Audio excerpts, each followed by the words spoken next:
Hello बच्चों। बच्चों last class में हमने आपको इंट्रोडक्शन पार्ट कवर कराया था मैट्रिक्स का, और क्वेश्चन 3 तक हमने कर लिए थे क्लास में।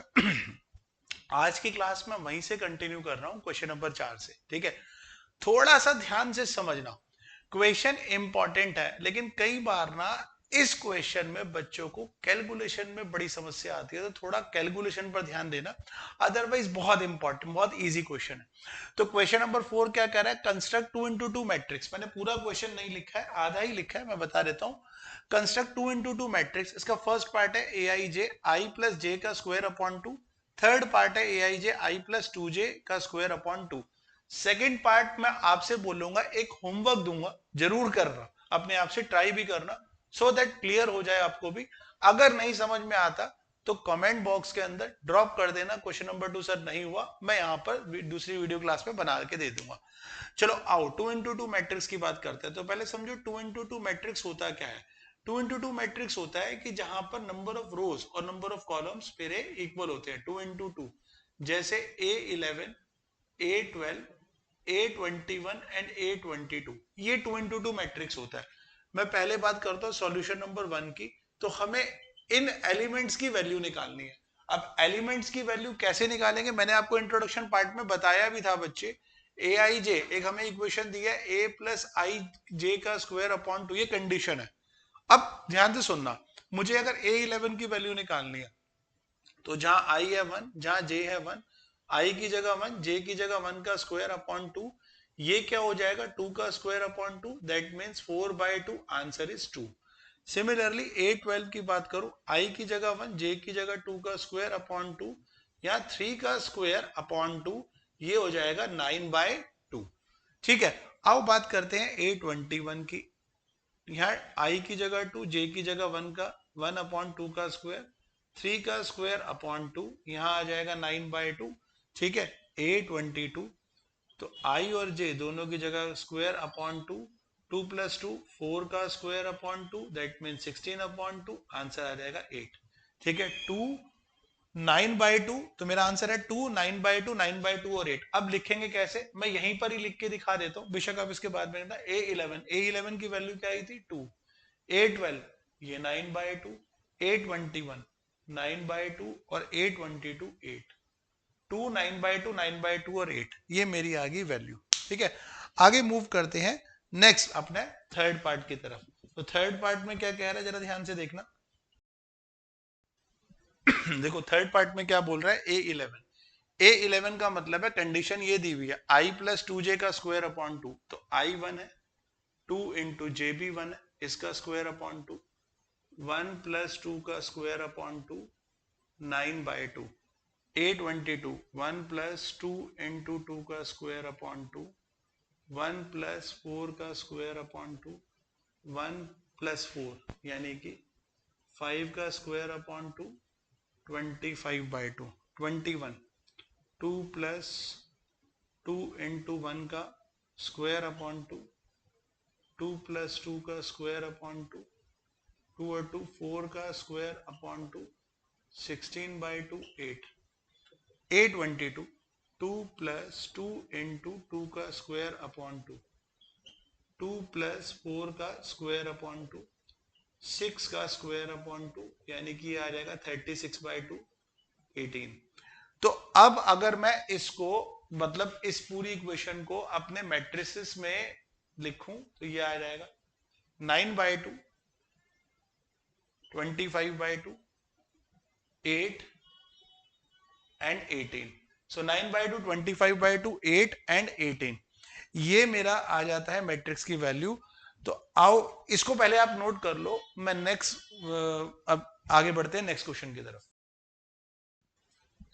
देखिए बच्चे, क्वेश्चन नंबर 5 क्या कह रहा है, इसके अंदर 3 into 4 मैट्रिक्स कंस्ट्रक्ट करना है। 3 into 4 मैट्रिक्स का मतलब क्या है, इसमें 3 रो होंगी और 4 कॉलम होंगे। एक बार मैं बना के दिखा देता हूं, और कंडीशन दी हुई है A11, A12, A13 and A14, column 4 आ गए, A21, A22, A23, A24, A31, A32, A33 and A34। Question में ना थोड़ी कैलकुलेशन ज्यादा होने वाली है, थोड़ा ध्यान से समझना। ठीक है, ऐसे क्वेश्चन करते टाइम ना थोड़ा सा ध्यान देना, 1 मिनट जरा, मुझे लग रहा है स्क्रीन पर ये पूरा नहीं आ रहा, तो मैं इसको थोड़ा सा ऊपर कर देता हूँ। हाँ, आई थिंक आपको अब क्लियर नजर आ रहा होगा। ठीक है, तो हमें ये वैल्यू मतलब निकालनी है इन सब की, और कंडीशन क्या दिया, ये फंक्शन एक मॉड्यूलस फंक्शन है। ठीक है, मॉड्यूलस फंक्शन बोले तो मॉड्यूलस फंक्शन के अंदर कोई भी वैल्यू नेगेटिव नहीं होती है, जैसे हमें मालूम है। तो आओ एक एक कर कर इसकी वैल्यू पुट करते हैं। जैसे a11 डाला, 1/2, जहां i था वहां 1, और जहां j था वहां भी 1, तो यहाँ वैल्यू आ गई 1/2, -3 + 1, तो 1/2, यहाँ वैल्यू आ जाएगी -2, देन 1/2, नेगेटिव वैल्यू पॉजिटिव हो जाती है, answer should be 1। a12, 1/2 -3 × 1 + 2, 1/2 -3 + 2, 1/2 -1 × negative value positive हो जाती है, a13, 1/2 -3 × 1 + 3, 1/2 -3 + 3।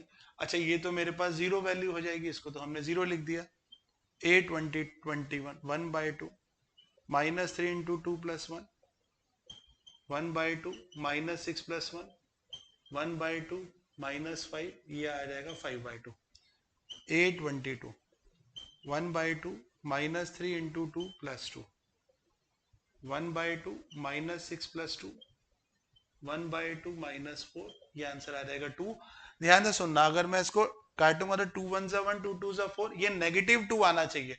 जहां जहां नेगेटिव साइन है ना, आपने उस नेगेटिव साइन को इग्नोर करना है अगर आपका आंसर नेगेटिव में भी आ रहा हो।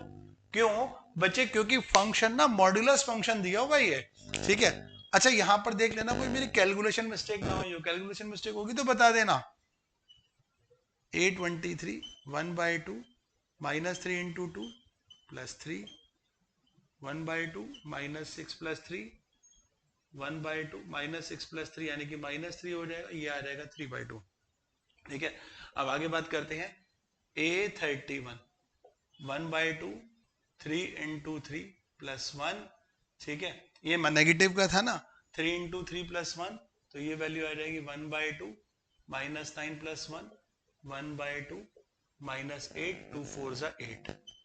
a32, 1/2 -3 × 3 + 2, 1/2 -9 + 2, 1/2 -7, यहाँ वैल्यू आ जाएगी 7/2। a33, 1/2 -3 × 3 + 3, 1/2 -9 + 3, 1/2, 9 में से 3 गए 6, 2 3 = 6। तो यहां पर ये सारी वैल्यूज मेरी आ गई, बस अब इनको हमें क्या करना है, यहां पर पुट करना ही है।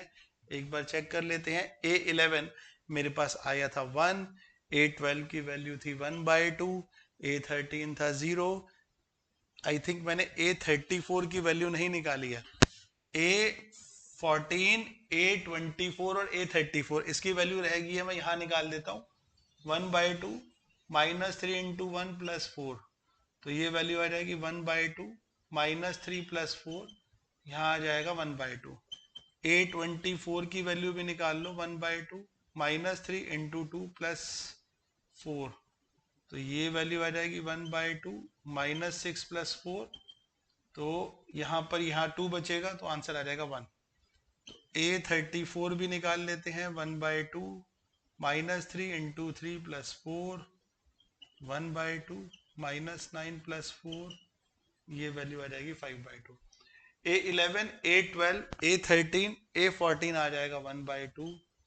ठीक है, a21 आ जाएगा 5/2, a22 आ जाएगा 2, a23 आ जाएगा 3/2, a24 मैंने 1 निकाला था, अब a31 निकाला था 4, a32 निकाला था 7/2, 33 था 3 एंड 34 था 5/2। ठीक है, एक बार चेक कर लेते हैं, इसको क्रॉस चेक कर लेते हैं, कैलकुलेशन गलत ना हो हमारी, देन फिर आगे बढ़ते हैं। चलिए क्वेश्चन ठीक है, इसका एक पार्ट और है, मैं आपसे रिक्वेस्ट करूंगा कि ये क्वेश्चन एक बार अपने आप कर लेना, सेकंड पार्ट। आगे बढ़ते हैं question number 6। Question number 6 important question है, ध्यान से देखना। चलिए आइए स्टार्ट करते हैं क्वेश्चन नंबर 6, जिसके अंदर पूछा गया find the value of x y z. अब यहां पर ना एक्स वाई जेड है फ्रॉम द फॉलोइंग इक्वेशन, ये जो मैट्रिक्स है ना ये इक्वल मैट्रिक्स है। मैंने आपको इंट्रोडक्शन पार्ट में पहले ही समझाया था कि इक्वल मैट्रिक्स क्या होते हैं। ध्यान से सुनना, देखने से ही पता लग रहा है बच्चों कि दोनों मैट्रिक्स जिनके ऑर्डर इक्वल हैं, यानी कि इसका भी ऑर्डर इक्वल है, ऑर्डर 2 into 2 है, और इनकी वैल्यूज भी अगर सेम होंगी तो वो इक्वल मैट्रिक्स कहलाएंगे। अब सर वैल्यू सेम कैसे? देखो जगह नीचे 5 है तो यहां भी 5 होगा। अब आपने क्या करना है, इनको कंपेयर करना है। पहले वाला क्वेश्चन बहुत आसान है, सिर्फ आपने वैल्यू को कंपेयर करनी है और हो जाएगा। तो यहां पर मैं करके दिखा देता हूं इसका सॉल्यूशन। देखो मैं पहले इसको ऐसे एरो दे देते हैं, तो सॉल्यूशन नंबर 1 सिर्फ आपने कंपेयर करना है। देखो जगह y है, y के कॉरेस्पॉन्डिंग वैल्यू बिल्कुल उसके इक्वल वैल्यू क्या दी है, y किसके बराबर हो जाएगा 4 के, देन x किसके बराबर हो जाएगा 1 के, एंड z इक्वल्स टू 3। तो x1 y4 और z3, ये मेरा आ गया आंसर। अब सॉल्यूशन नंबर 2 में जरा ध्यान से देखो, जो सॉल्यूशन नंबर 2 है इसके अंदर क्या बोला गया है, जरा ध्यान से देखो। x प्लस वाई यानी कि x प्लस वाई इसके बिल्कुल इक्वल में, यानी कि जहां जो पोजीशन 11 की आ रही है ना, A11 यहां क्या दिया है 6, तो इसको इक्वल रख देंगे। सिमिलरली 5 प्लस जेड ये किसके बराबर है 5 के, और एक्स वाई ये किसके बराबर है 8 के। तो मैं क्या करूंगा, सबसे पहले यहां पर ना कोई भी एक इक्वेशन लेके देख लेते हैं। मैं जैसे कि फर्स्ट इक्वेशन है ना, फर्स्ट सेकंड थर्ड, पहले z की वैल्यू निकाल लो। z इज इक्वल टू 5, यहाँ 5 को उधर ले जाओगे तो कट गया, z की वैल्यू 0 आ गई। ओके, अब यहाँ दिया x प्लस वाई, ये पहली इक्वेशन है और ये तीसरी इक्वेशन है। तो मैं क्या करता हूँ, थर्ड इक्वेशन से x की वैल्यू निकालता हूँ। x की वैल्यू क्या हो जाएगी 8 अपॉन वाई। तो मैंने क्या किया, यहाँ पे पुट किया 8 upon y plus y equal to 6। Y यहाँ एलसीएम ले लिया, 8 plus y square is equal to 6, y square plus 8 is equal to 6y, y square minus 6y plus 8 equal to 0, y square minus 4y minus 2y plus 8 equal to 0। y common ले लो, y minus 4, और यहां minus 2 common ले लो, y minus 4। So y minus 4, y minus 2 equal to 0, y equal है 4 and y equal है 2।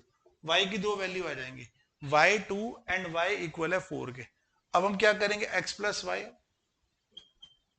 Equal है 6, y की वैल्यू 4 ले लो, तो x की वैल्यू क्या हो जाएगी 6 माइनस 4 इक्वल है 2 के। ठीक है, अब क्या कर लो, x प्लस वाई इक्वल है 6, y की वैल्यू 2 ले लो, तो x की वैल्यू क्या हो जाएगी 6 माइनस 2, x इक्वल है 4 के। तो x की वैल्यू क्या हो जाएगी इक्वल टू 4। ठीक है, तो ये मेरा क्वेश्चन सॉल्व हो गया। ठीक है, अब इसका थर्ड पार्ट देखते हैं। सेकंड हो गया, थर्ड पार्ट के अंदर क्या करेंगे बच्चों, ध्यान से देखो। पहले मैं इसको ना रब कर देता हूँ, नोट कर लो, या स्क्रीनशॉट लेना हो स्क्रीनशॉट ले लो। ओके, तो अब मैं क्या करता हूं, थर्ड पार्ट की तरफ मूव करता हूं। थर्ड पार्ट क्या कह रहा है, जरा ध्यान से देखो।